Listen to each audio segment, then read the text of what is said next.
नमस्कार, माइटिभी समाचारमा स्वागत गर्दछु। म मुस्कान समानी। प्रतिनिधि सभा विघटनपछि काम चलाउन सरकारका प्रधानमन्त्रीले गरेको मन्त्री परिषद विस्तारलाई रोक्न माग गर्दै सर्वोच्च अदालतमा आज रिट दर्ता भएको छ। अधिवक्ताहरू लोकेन्द्र ओली, केशर जङ्ग केसी र दिनेश लामिछानेले प्रतिनिधि सभा नभएको अवस्थामा संविधानभन्दा बाहिर गएर गरिएको मन्त्री परिषद तत्काल बदर गर्न रिटमा माग गरेका छन्। संविधानको धारा 77(1) प्रतिनिधि सभा सदस्य नभएको व्यक्ति प्रधानमन्त्री हुन नसक्ने र अहिलेका प्रधानमन्त्री प्रतिनिधि सभा सदस्य समेत नभएको अवस्थामा मन्त्री परिषद विस्तार गर्न नसक्ने जिकिर गरिएको छ। धारा 77(3) प्रधानमन्त्री पद रिक्त भएमा अर्को मन्त्री परिषद गठन नभएसम्म कार्य सञ्चालन गर्नेसम्मको अधिकार दिएको छ। काङ्ग्रेस सभापति शेरबहादुर देउवाले सरकारको कदम विरुद्ध अदालतमा मुद्दा रहेको भन्दै त्यसबारे आउने जस्तो सुकै निर्णय पनि काङ्ग्रेसले मान्ने बताएका छन्। अदालत स्वतन्त्र निकाय भएकाले त्यहाँबाट पक्ष विपक्षमा जस्तो निर्णय आए पनि काङ्ग्रेसले स्वीकार गर्ने उनको भनाइ छ। अदालतलाई तर्साउने र धम्काउने बानी र चलन हाम्रो छैन। काङ्ग्रेस अदालतको निर्णय मान्ने पार्टी हो। भक्तपुरमा काङ्ग्रेसद्वारा आयोजित विरोध सभालाई सम्बोधन गर्दै देउवाले भने, हामीले अदालतलाई सबैभन्दा स्वतन्त्र निकाय मानेका छौँ। सरकारले र संसदले बदमासी गर्ला भनेरै अदालत राखेको हो। अन्तिम ठाउँ भनेको न्यायालय हो। न्यायालयको जस्तो निर्णय हुन्छ, चाहे पक्षमा होस् या विपक्षमा, अदालतको निर्णय मान्छौँ। आन्तरिक सुशासन र व्यवस्थापनमा देखिएको कमजोरीले hydro electricity investment and development company limited HIDCL धराइसी हुन थालेको छ। व्यवस्थापनले कम्पनीको हिसाब गोलमाल गर्नेदेखि दोस्रो बजार प्रभावित गरी लगानीकर्तालाई झुकाउने काम गरेको पाइएको छ। सरकारले सेयर लगानी गर्न दिएको पैसा ब्याङ्कमा राख्न प्राप्त भएको ब्याजबाट विगतमा लाभांश वितरण गरिएको HIDCL यो वर्ष प्रतिफल दिन नसक्ने अवस्थामा पुगेको छ। स्थापना भएको 10 वर्ष हुन लाग्दा 2 पटक 5 र 5% तथा 1 पटक 10 र गत वर्ष 12% लाभांश दिएको कम्पनीले पुस 29 गते साधारण सभा बोलाइएको छ। तर यसपटक करिब 3 लाख सर्वसाधारण लगानीकर्ता र संस्थापक शेयरधनीले कुनै लाभांश पाउने छैनन्।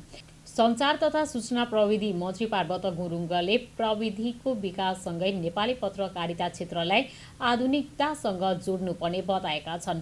नेपाल पत्रकार महासङ्घ तत्कालीन सङ्घका संस्थापक सत्यनारायण बहादुर श्रेष्ठको 105औं स्मृतिको अवस्थामा नेवा पत्रकार राष्ट्रिय दबुद्वारा यहाँ आज सोमबार आयोजित कार्यक्रममा मन्त्री गुरुङले नेपाली पत्रकारिता क्षेत्रलाई आजको युग सुहाउँदो बनाउनु पर्ने बताएका छन्। मन्त्री गुरुङले 2008 सालमै महासङ्घको स्थापना गरेर श्रेष्ठले नेपालको प्रजातान्त्रिक आन्दोलन र पत्रकारिता क्षेत्रको विकासमा पुर्याएको योगदान उल्लेखनीय रहेको बताएका छन्। सरकारका प्रवक्ता गुरुङले महासङ्घ लगायत सरकार निकायसँग छलफल गरेर महासङ्घका संस्थापक अध्यक्षबारे आवश्यक निर्णय लिने जवाफ दिएका छन्।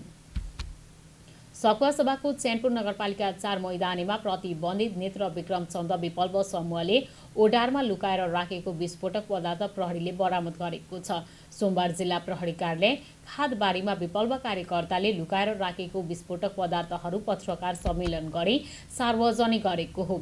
प्रहरीले विकल्प समूहले जङ्गलमा प्रयोग गर्दै आएको टेन्ट 2 थान, जिलेटिन 50 थान, डेटोनेटर 30 थान, सकेट बम 4 थान, हतियार तथा कम्ब्याट सहितको जिल्ला इन्चार्ज उत्तर कुमार भनिने युवराज राईको फोटो 6 थान र 11वटा मोबाइल सेट, 5 थान एनटिसी र एनसेलको 1वटा सिम, टर्च लाइट, कैँची, लाइटर, स्लिपिङ ब्याग, त्रिपाल, सेफ्टी फ्युज, सैन्य प्रशिक्षकका दस्तावेज र लत्ता कपडा समेत बरामद गरेको जनाइएको छ।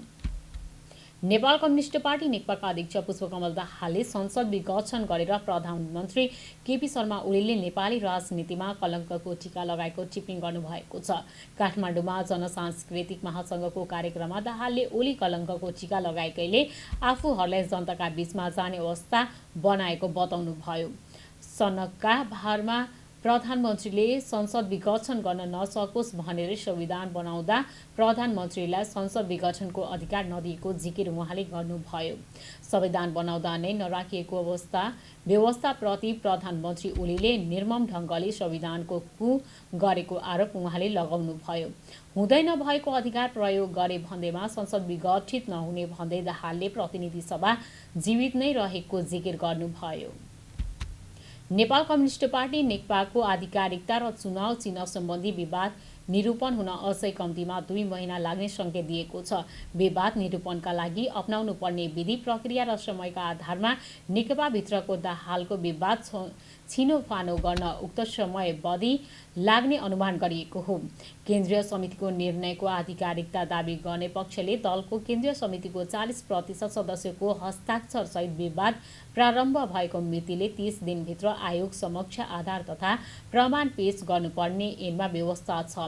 नेकपा दाहाल नेपाल समूहले उक्त ऐनमा व्यवस्था भए अनुरूप केन्द्रीय सदस्य बहुमत रहेको भनी आयोग समक्ष आधिकारिकता र चुनाव चिन्हको माग दाबी गरिसकेको छ।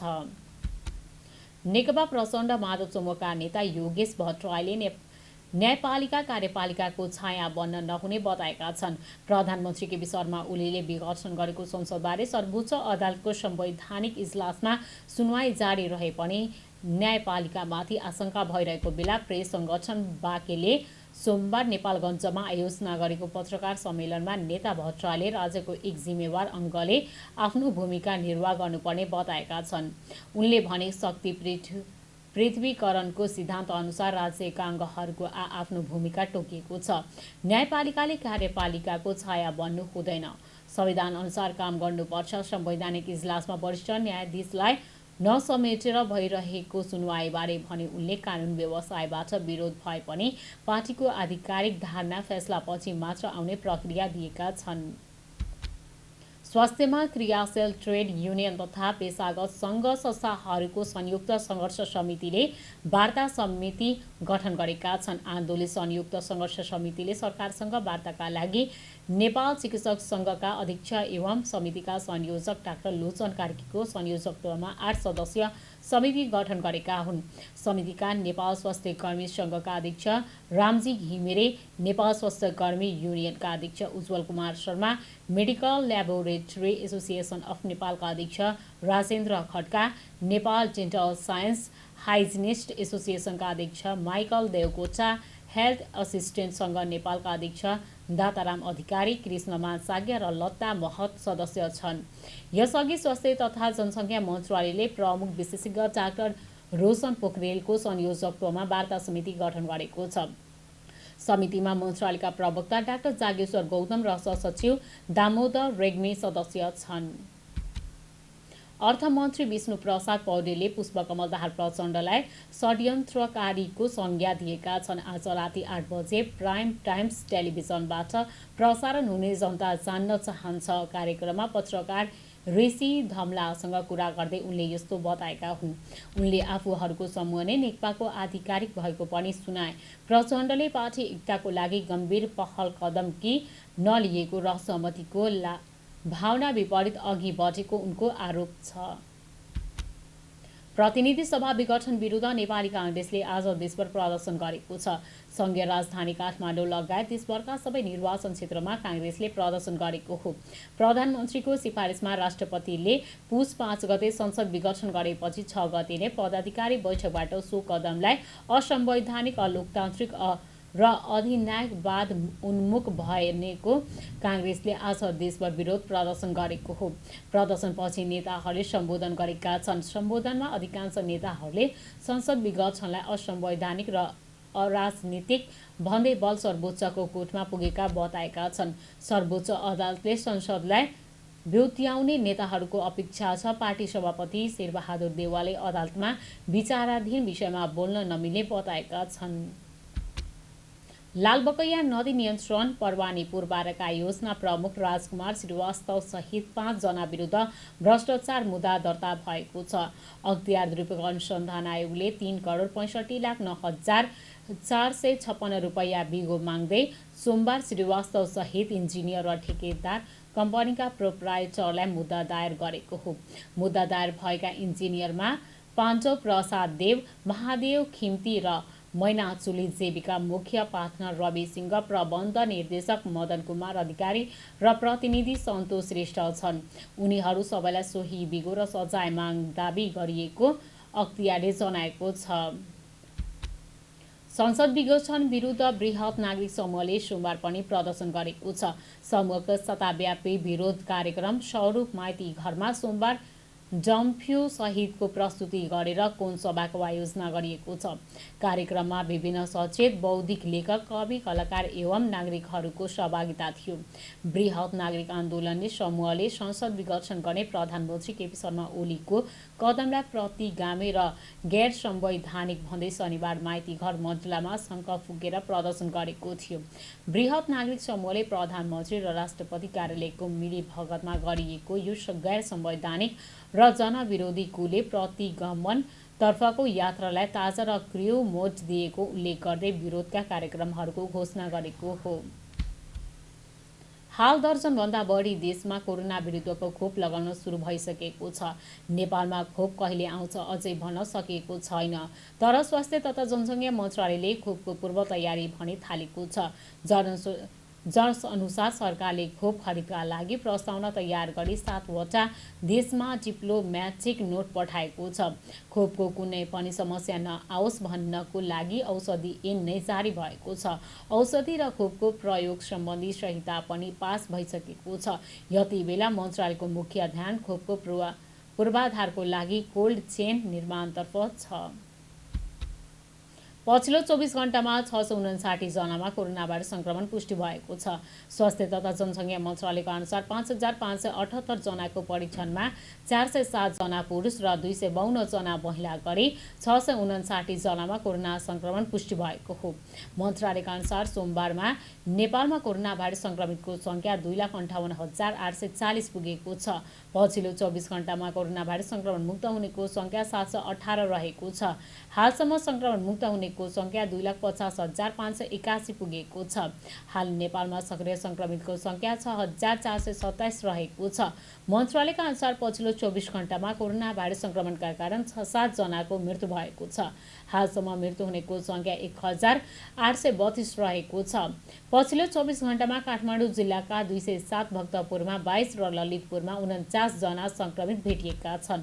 कैलालीमा 60, कास्कीमा 33, कञ्चनपुरमा 31, मोरङमा 28, काभ्रे र रूपन्देहीमा 22 र 22, झापामा 20 र चितवनमा 19 जना संक्रमित भेटिएका छन्।